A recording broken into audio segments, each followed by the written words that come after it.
नमस्कार दोस्तों, मैं रमेश काला और थे देख रहा हो जीके विद काला। साथियों, कक्षा 8 सामाजिक विज्ञान का हमारा छठा लेसन है जिसका नाम है बुनकर लोहा बनाने वाले और फैक्ट्री मालिक। इससे बनने वाले पाठ्य पुस्तक के प्रश्न और महत्वपूर्ण प्रश्न मैं आपको करवा रहा हूं। ध्यान से इस वीडियो को लास्ट तक आपको देख लेना है, आपकी परीक्षा के लिए महत्वपूर्ण है। तो पहला क्वेश्चन हमारा कि यूरोप में किस तरह के कपड़ों की भारी मांग थी। तो आप क्या लिखोगे कि यूरोप में छापेदार भारतीय सूती कपड़े की भारी मांग थी। इन्हें यूरोपीय व्यापारिक सेट्स कोसा या खसा या बडाना कहते थे। ठीक है, लिख दोगे आप। फिर है महत्वपूर्ण प्रश्न है कि जामदानी क्या है। तो क्या लिखोगे कि जामदानी एक तरह का प्राय सलेटी और सफ़ेद रंग का बारीक मलमल होता है जिस पर करघे में सजावटी चिन्ह बुने होते हैं। इसकी बुनाई के लिए आमतौर पर सूती और सोने के धागों का इस्तेमाल किया जाता था।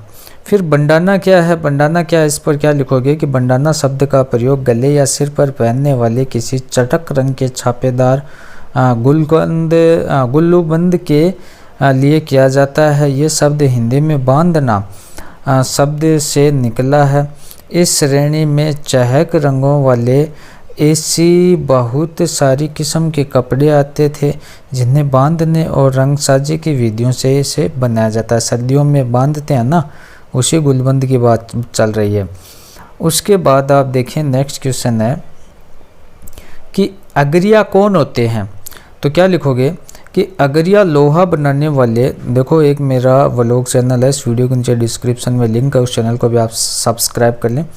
अगरिया कौन होते हैं। अगरिया लोहा बनाने वाले लोगों का एक समुदाय था। ये लोग लोहा गलाने की कला में निपुण थे।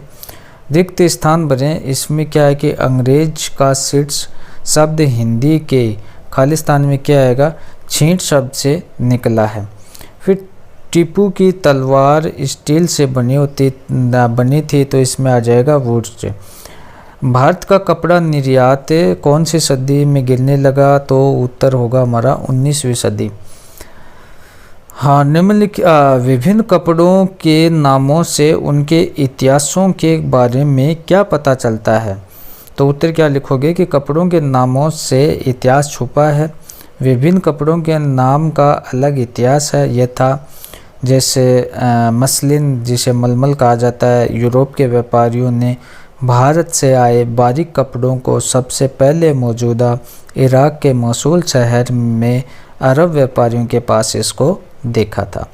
सेट्स, इसमें क्या लिखोगे कि अंग्रेजी का सेट शब्द हिंदी के छींट शब्द से निकला है। बंडाना, ये शब्द भी हिंदी के शब्द बांधना से बना हुआ है।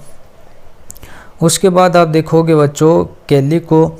तो मसालों की तलाश में जब पहली बार पुर्तगाली भारत आए थे तो उन्होंने दक्षिणी पश्चिमी भारत में केरल के तट पर कालीकट में डेरा डाला। यहाँ से वे मसालों के साथ साथ सूती कपड़ा भी ले गए। कालीकट में जुड़े होने के आधार पर वे इस कपड़े को कैलिको कहने लगे थे। नेक्स्ट क्वेश्चन है कि इंग्लैंड के ऊन और रेशम उत्पादकों ने 18वीं सदी की शुरुआत में भारत से आयात होने वाले कपड़े का विरोध क्यों किया था।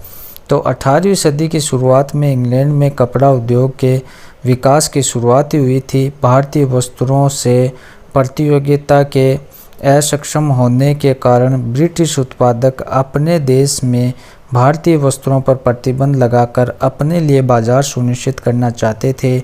18वीं सदी में ब्रिटिश के वस्त्र उद्योगों ने भारतीय वस्त्रों की लोकप्रियता को देखकर इसका विरोध किया था। फिर ब्रिटेन में कपास उद्योग के विकास से भारत में कपड़ा उत्पादकों पर किस तरह के प्रभाव पड़े। तो क्या लिखोगे कि अब भारतीय वस्त्रों को यूरोपीय तथा अमेरिकी बाज़ारों में ब्रिटिश वस्त्रों से मुकाबला करना पड़ा था बच्चों। और ब्रिटेन में आयात किए जाने वाले भारतीय कपड़ों पर भारी सीमा शुल्क लगा दिया था। 19वीं सदी में भारतीय लोहा प्रगलन उद्योग का पतन क्यों हुआ।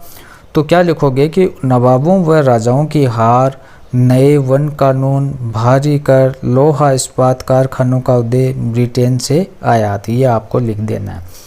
नेक्स्ट क्वेश्चन है हमारा कि भारतीय वस्त्र उद्योगों को अपने शुरुआती सालों में किन समस्याओं से जूझना पड़ा। तो भारतीय वस्त्र उद्योगों के लिए ब्रिटेन से आयात किए जाने वाले सस्ते वस्त्रों से मुकाबला करना कठिन हो गया था।